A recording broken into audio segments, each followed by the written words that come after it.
अगला आपके द्विगु समास यानी द्वंद्व समास। तो आज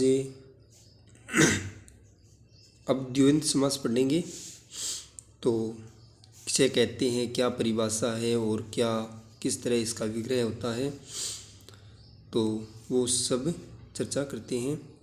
तो परिभाषा है कि द्वंद्व समास के दोनों पद प्रधान होता है, दोनों पद प्रधान होते हैं, होते हैं। उसके बाद है विग्रह करते समय और, यथा, या, एवं, यथा लगता है। यानी जैसे विग्रह करते हैं और लग जाता है, अथवा, या, एवं, यथा, ये शब्द बीच में लगते हैं। शब्दों के मध्य हाइफन यानी ये डैश लगता है, ये चिन्ह लगता है। जैसे दुख और सुख, जैसे दुख सुख नाम मानते हैं तो उसमें बीच में ये आता ना, इस तरह का ये होता है। तो इसमें जैसे शब्दों के मध्य हाइफन का चिन्ह होता है, उसे द्वंद्व समास कहते हैं। तो द्वंद्व समास के जो प्रकार है वो 3 प्रकार होते हैं। अत्यंतर द्वंद्व, अत्यंतर द्वंद्व और समाहार द्वंद्व,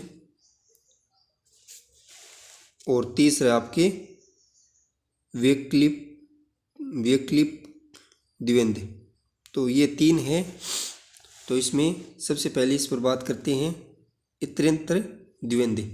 इतरेंतर द्वंद्व में इसमें विग्रह में और लगता है, यानी इसमें विग्रह करते हैं तो और शब्द है वो लगता है, और शब्द जुड़ता है। जैसे माँ बाप, माँ और बाप, गाय बैल, गाय और बैल। उसके बाद में स्त्री पुरुष, स्त्री और पुरुष, सीधा सादा, सीधा और सादा,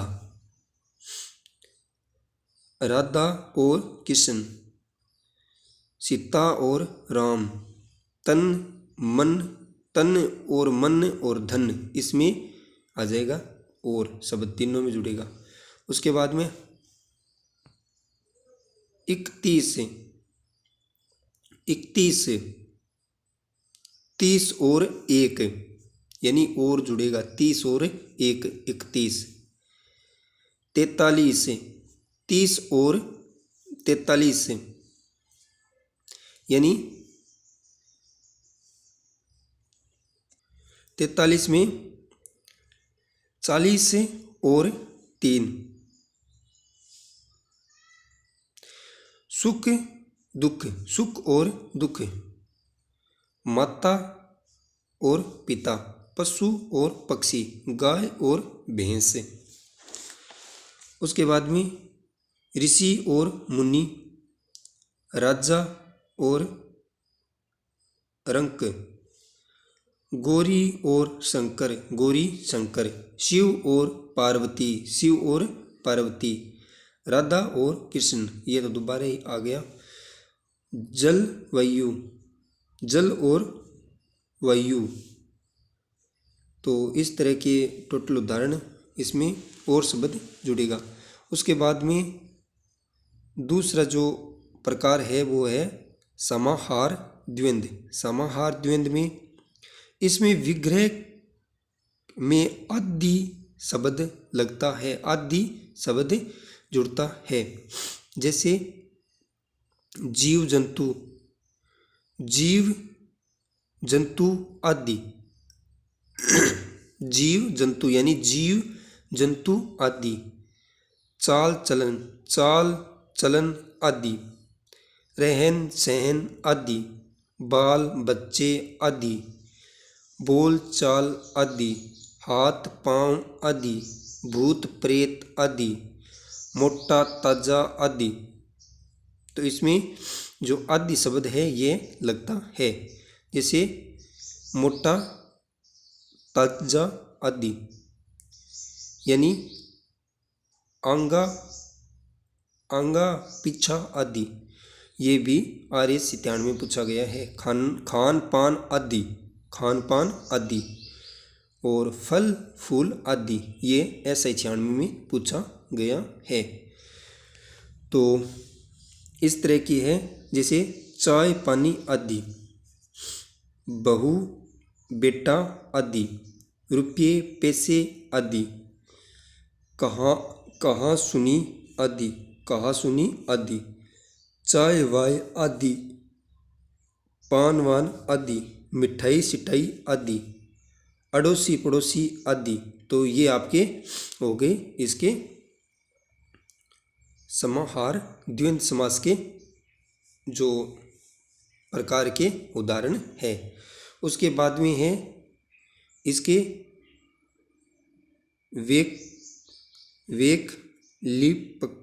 वैकल्पिक द्वंद्व है इसके। तो इसमें या शब्द जुड़ता है, इसमें या शब्द जुड़ता है। जैसे पाप या पुण्य, यहाँ पे आ गए ना, पाप या पुण्य, थोड़ा या बहुत, थोड़ा या बहुत, हानि या लाभ, भला या बुरा, दो या चार। उसके बाद में अगला है आपके कर्मधारय समास, यानी समानाधिकरण तत्पुरुष समास। इसकी परिभाषा है कि विशेषण विषय का बोध होता है, विशेषण विषय का बोध होता है, यानी एक पद दूसरे पद की विशेषता बताता है, एक पद दूसरे पद की विशेषता बताता है। किसमें? कर्मधारय समास में एक पद दूसरे पद की विशेषता बताता है। तो इसके भी उदाहरण देख लेते हैं। तो इसमें एक पद दूसरे पद की क्या बताता है? विशेषता बताता है। तो ये नील कमल है, वो SI 2007 में पूछा गया है। नील कमल, नीले हैं, नीला जो कमल, नीला जो कमल, महाजन, मान है जो जन, नील गाय, नीली है जो गाय, सद्गुण, सत्य है जो गुण। उसके बाद में है शुभागमन, शुभ है जो आगमन, काला पानी, काला है जो पानी, काली मिर्च, काली है जो मिर्च, जवाहा मर्द, जवान है जो मर्द, खड़ी बोली, खड़ी है जो बोली। उसके बाद में है ये समझ में नहीं आता है क्या शब्द लिखा गया है। उसके बाद में अगला है सुंदर लाल, सुंदर है जो लाल, राजीव, राजीव है जो, राजीव है नया, महाकाल, मान है जो काल, कामु पुरुष, कायर है जो पुरुष, वीर वाला, वीर है जो भला, जल परी, जल में रहती है वो परी, जल परी, जल में रहती है वो परी, कुपुत्र, बुरा है जो पुत्र, कुपुत्र, कुपुत्र जो बुरा है वो पुत्र कपुत्र हो जाता है। महात्मा, मान है जो आत्मा, श्याम सुंदर, श्याम है जो सुंदर, श्याम सुंदर, श्याम है जो सुंदर, बड़ा घर, बड़ा है जो घर।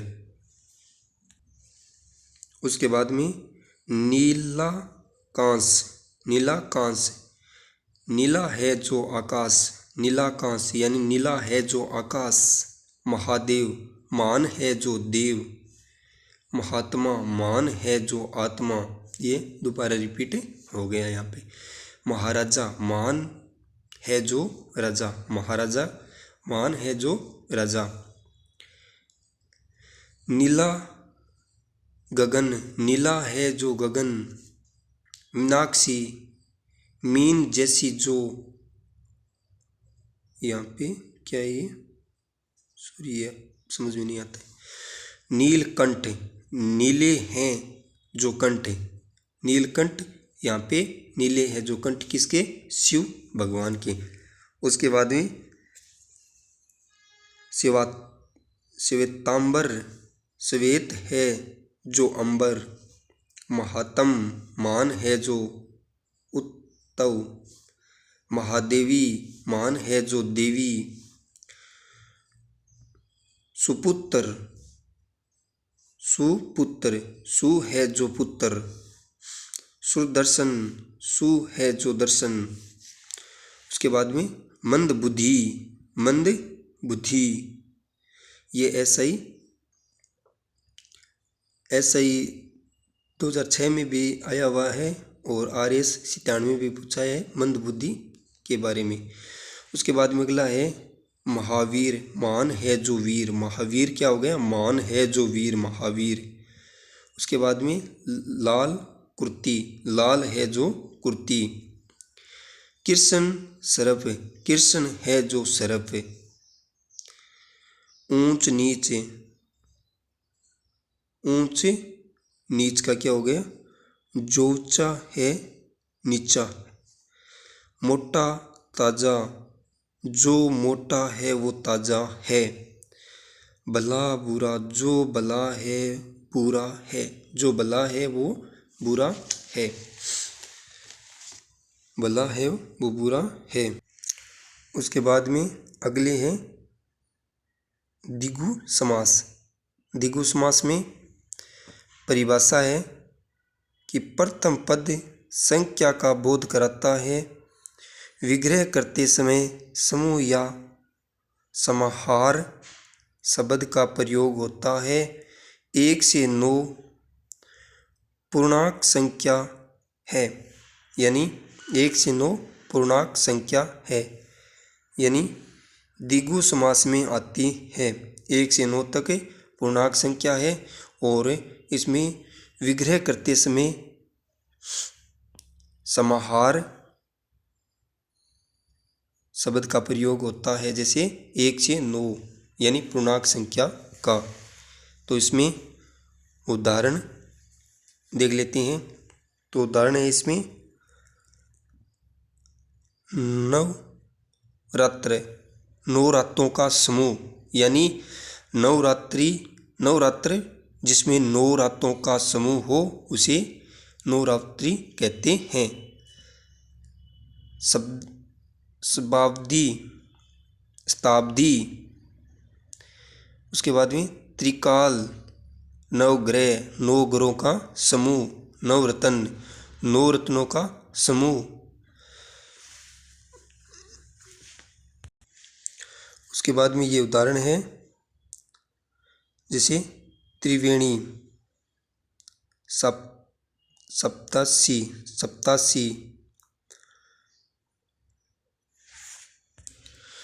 उसके बाद में यहाँ पे भी कुछ जो इसके उदाहरण हैं वो दे रखे हैं। अष्टभुजा, 8 भुजों का समूह। अष्टभुजा।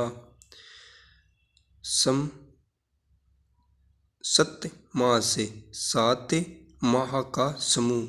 इस तरह के इसमें जैसे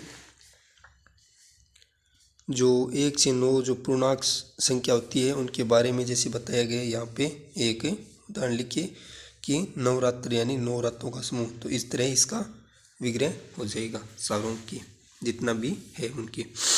उसके बाद में अगला है बहुव्रीहि समास। बहुव्रीहि समास है तो इसमें परिभाषा है, इसमें कोई तीसरा पद प्रधान होता है, कोई तीसरा पद होता है वो प्रधान होता है। तो इसमें उदाहरण की बात करें, यानी तीसरा पद प्रधान होता है, यानी 10 मुख, 10 से क्या है मुख, 10 मुख है जिसके वह है रावण। यानी इसमें क्या हो गया, तीसरा पद है वो प्रधान होता है। 1 और 2 और ये तीसरा पद इसमें प्रधान हो गया है। उसके बाद में 10 जीव है जिनके वह रावण। उसके बाद में मयूर खान जिनके वह है, क्या यहाँ पे समझ में नहीं आ रहा है इसमें। उसके बाद में अगला देख लेते हैं। बंशीधर, बंसी को धारण करने वाला कौन है? श्री कृष्ण। मुरलीधर, मुरली धारण करने वाला कृष्ण। चक्रधर, चक्र को चलाने वाला विष्णु। गोपेश, गोपियों का ईश है जो कृष्ण। गोपीनाथ, गोपियों का नाथ है वो हो श्री कृष्ण। चंद्रशेखर, चंद्र है जिनके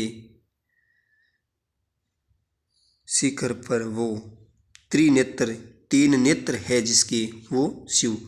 तो इसमें भी इस तरह के जैसे उदाहरण आ गया, जैसे गंगाधर, गंगा धारण करने वाला, यानी शिव की जो जटाएं होती है उसमें गंगा निकलती है, तो इसमें है गंगाधर, यानी गंगा को धारण करने वाला भगवान शिव। अंगराज, अंगराज, अंगराज का क्या हो गया? राजा है जो कर्ण। सूर्य पुत्र कर्ण। तो इस तरह की आप विग्रह इसमें भी कर लेना। जैसे मधुसूदन, मधु राक्षस को मारने वाला। मधुसूदन कौन है? मधु राक्षस को मारने वाला विष्णु। माखन चोर, इसमें चुराने वाला, माखन को चुराने वाला श्री कृष्ण। रमेश, रमा का ईश है जो विष्णु।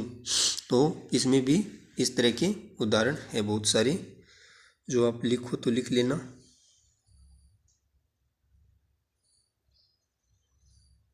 आपको मैं एक एक दिखा देता हूँ।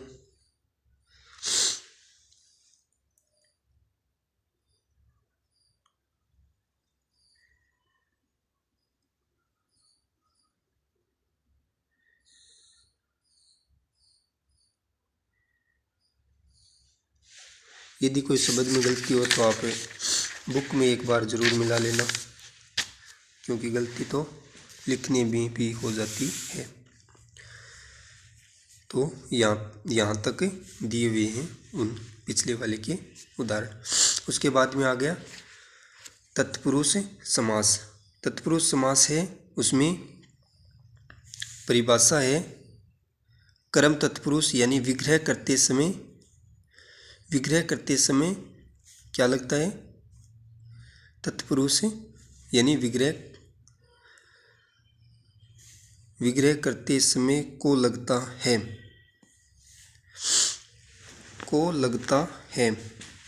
यानी को लगाना पड़ता है, विग्रह करते हैं तो, यानी को शब्द ये कर्म तत्पुरुष। यहाँ पे जो तत्पुरुष समास है उनके भी कम से कम 4 उदाहरण हैं। जैसे कर्म तत्पुरुष, संप्रदान,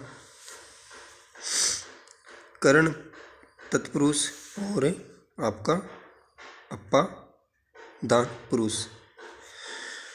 तो इसमें एक की बात कर लेते हैं। तो सबसे पहले कर्म तत्पुरुष है, विग्रह करते समय को लगता है। जैसे हस्तगत, हस्त को गत। जेब कतरा, यानी जेब को कतरने वाला। जेब कतरा कौन होता है? जेब को कतरने वाला। तो ऐसे चिड़िया मार, चिड़िया को मारने वाला। मनोहर, मन को हारने वाला, यानी मनोहर कौन होता है? मन को हारने वाला। तो इस तरह के इसमें उदाहरण है जो आप देख लेना और पढ़ भी लेना यहाँ से। और उसके बाद में यहाँ तक है जितेंद्र, यानी इंद्रियों को जीतने वाला। उसके बाद में जो संप्रदान है उसमें के लिए आ जाएगा, यानी के शब्द के लिए, ये जो शब्द है ना विग्रह करते समय ये शब्द आपको लगाने हैं। जैसे देश भगत, देश के लिए भगत। हवन सामग्री, हवन के लिए सामग्री, यानी के लिए जो शब्द है ना ये आपके इसमें लगेगा। जैसे एक दो और देख लो, रसोई घर है, रसोई के लिए घर। हाथकड़ी, हाथ के लिए कड़ी। तो के लिए शब्द आपको जोड़ना है। जैसे रसोई घर हो गया, रसोई के लिए घर हो गया।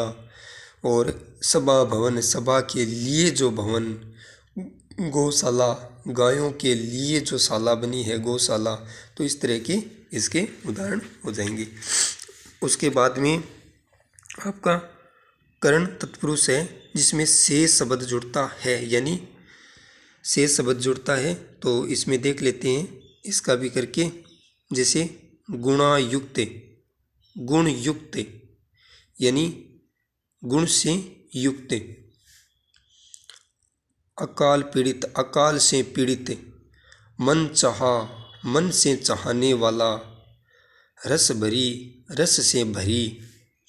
तो इसमें आपको विग्रह करते समय कौन सा शब्द लगाना है, तो से शब्द लगाना है। और इसमें आपको विग्रह करते समय को शब्द लगाना है। और इसमें आपको विग्रह करते समय ले शब्द लगाना है। जैसे इसमें आपने लगा दिया जैसे चिड़िया मार, चिड़िया को मारने वाला। और इसमें आप जैसे रसोई घर, रसोई के लिए घर, यानी के लिए शब्द लगा दिया। और इसमें आपने से शब्द जोड़ने, जैसे मन मानी, यानी मन से मानी, से शब्द जुड़ गया ना। उसके बाद में जैसे कर्म युक्त, यानी धर्म युक्त, धर्म से मुक्त। बिहारी रचित, यानी बिहारी से। तो इस तरह के जैसे तुलसी करते, तुलसी के हाथ करते। रेखाकित, रेखा के अकित, रेखा से अकित। तो इस तरह के इसमें जोड़ने हैं। उसके बाद में अपादान तत्पुरुष है, इसमें से अलग, यानी से और अलग शब्द जोड़ना है। से अलग शब्द जोड़ना है, यानी से अलग। जैसे जन मांद, जन माग, जन्म से अंधा। यहाँ पे भी से शब्द जैसे आएगा। इसमें भी इस तरह के होंगे, यानी जन्म रोगी, जन्म से वो रोगी, जन्म से है जो रोगी, यानी जन्म रोगी, यानी जन्म से रोगी। देश निकालना, यानी देश से निकला, यानी निकालना। गुण रहित, गुणों से रहित। धनहीन, धन से हीन। कामचोर, काम से जी चुराने वाला। कामचोर क्या होता है, काम से जी चुराने वाला। सेवा मुक्त, यानी सेवा से मुक्त। नेत्रहीन, नेत्र से हीन। तो इस तरह के आज आपके सारे समास हो गए। यहाँ पे तत्पुरुष समास हो गया, यहाँ पे बहुव्रीहि समास हो गया, और यहाँ पे कर्मधारय समास हो गया, और ये द्विगु समास हो गया, और यहाँ पे द्विवंद्व समास, और यहाँ पे हो गए टोटल आपके समास से पूरे। तो चलो आप देख लेना, स्पीड बढ़ा के समझ लेना। उदाहरण जो लिखे हुए हैं, बोलने में कुछ गलती हो सकती है। चलो ओके साथियों, धन्यवाद। और वीडियो को लाइक, शेयर और चैनल को सब्सक्राइब ज़रूर करना। लेके आएंगे अगली क्लास जिसमें कुछ सुधार करेंगे। कुछ गलतियां भी हुई है, बोलने भी हुई है, और जो कुछ शब्द है वो भी इसमें कुछ जैसे अलग अलग लिखे गए हैं, थोड़ी गलती है, तो उसके लिए मैं क्षमा चाहता हूँ। और आप मेरी वीडियो को अंत तक देख लेना, और कोई गलती हो तो मुझे कमेंट में बता देना। गलती होती है, सभी से होती है, और लिखने में भी हो जाती है, पढ़ाने वाले से भी हो जाती है। तो हमें गलती नहीं देखनी है, हमें सिर्फ पढ़ना है, गलती से कुछ नहीं होता है। एक दो गलती है वो अलग कोई बुक में देख लेते हैं, कोई शब्द में लिखने में जैसे छोटी बड़ी मात्रा की गलती होती है, उसको हमको अच्छी तरह से देख के पढ़ना है। चलो, जीवन में छोटी मोटी गलती तो हो जाती है। ओके, धन्यवाद साथियों।